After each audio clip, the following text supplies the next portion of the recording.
যুক্তরাষ্ট্র ইরান চুক্তি নিয়ে সর্বশেষ আপডেট জানাতে আমাদের সঙ্গে আছেন আমাদের প্রতিনিধি মোস্তাফা আফজারজাদে সরাসরি তেহরান থেকে।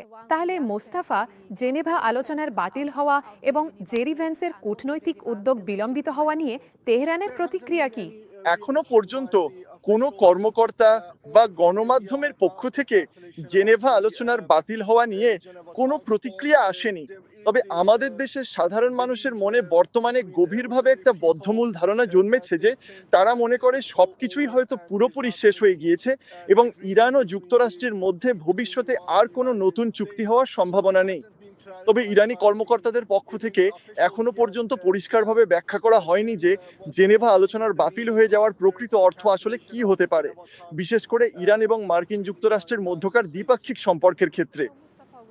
তাহলে মুস্তাফা, সুইজারল্যান্ড যখন নিশ্চিত করেছে যে আলোচনা নির্ধারিত সময় হবে না, এটা কি সমঝোতা স্মারকের অধীনে ঘোষিত 60 দিনের আলোচনার কাঠামোর ওপর আস্থা নষ্ট করে দেয়? আমার মনে হয় সমঝোতা স্মারক ইতিমধ্যেই স্বাক্ষরিত হয়েছে এবং 60 দিনের আলোচনা পরিকল্পনা অনুযায়ী চলছে। তবে এই পুরো বিষয়টাই আসলে প্রধানত দুইটি বিশেষ বিষয়ের উপর নির্ভর করে থাকে, বিশেষ করে 60 দিনের এই আলোচনার শুরুটা ঠিক কেমন হয় তার উপর। এর মধ্যে একটি বড় কারণ হলো ইসরায়েলের পক্ষ থেকে লেবাননে হামলা অব্যাহত রাখা।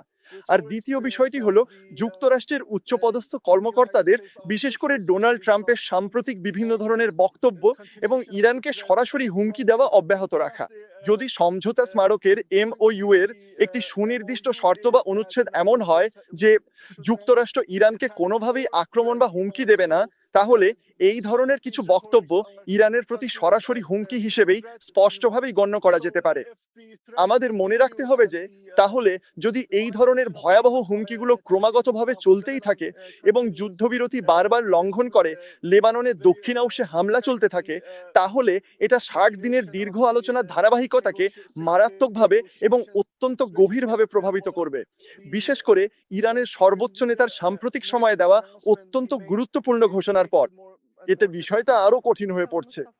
তাহলে মুস্তাফা, আপনি সর্বোচ্চ নেতার কথা বলেছিলেন, তিনি ইঙ্গিত দিয়েছেন যে আসন্ন পারমাণবিক আলোচনা সহজ হবে না। তাহলে যুদ্ধবিরোধী সত্ত্বেও এটা কি ইরানের আলোচনার অবস্থান আরো কঠোর হয়েছে বলে প্রতিফলিত করে?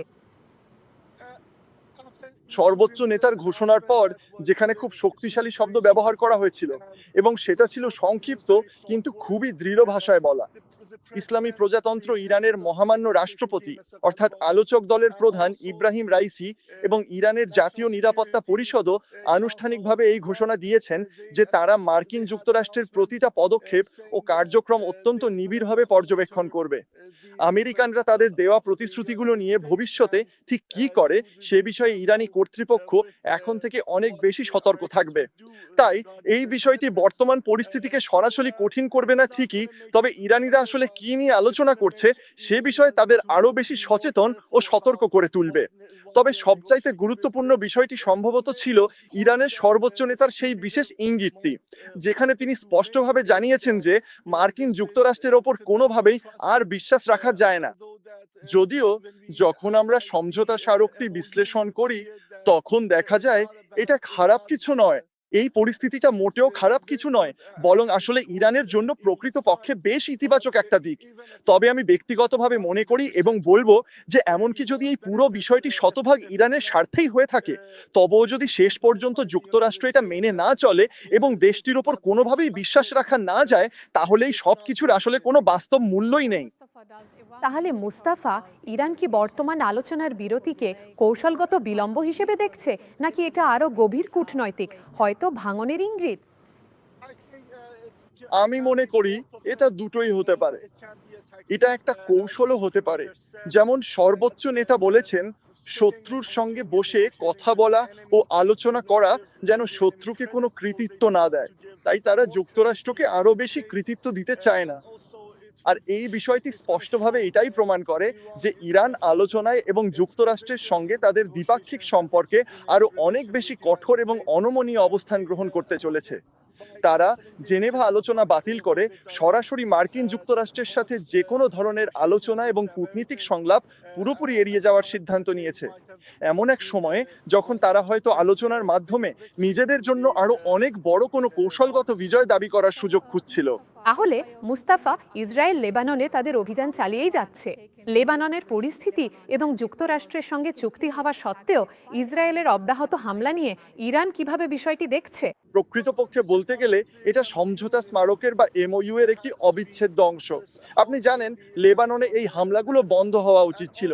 এটাই শুধু নয়, এছাড়াও ইসরায়েলিদের লেবাননের দক্ষিণ অঞ্চল থেকে সম্পূর্ণরূপে প্রত্যাহার করে নেওয়া অত্যন্ত জরুরি।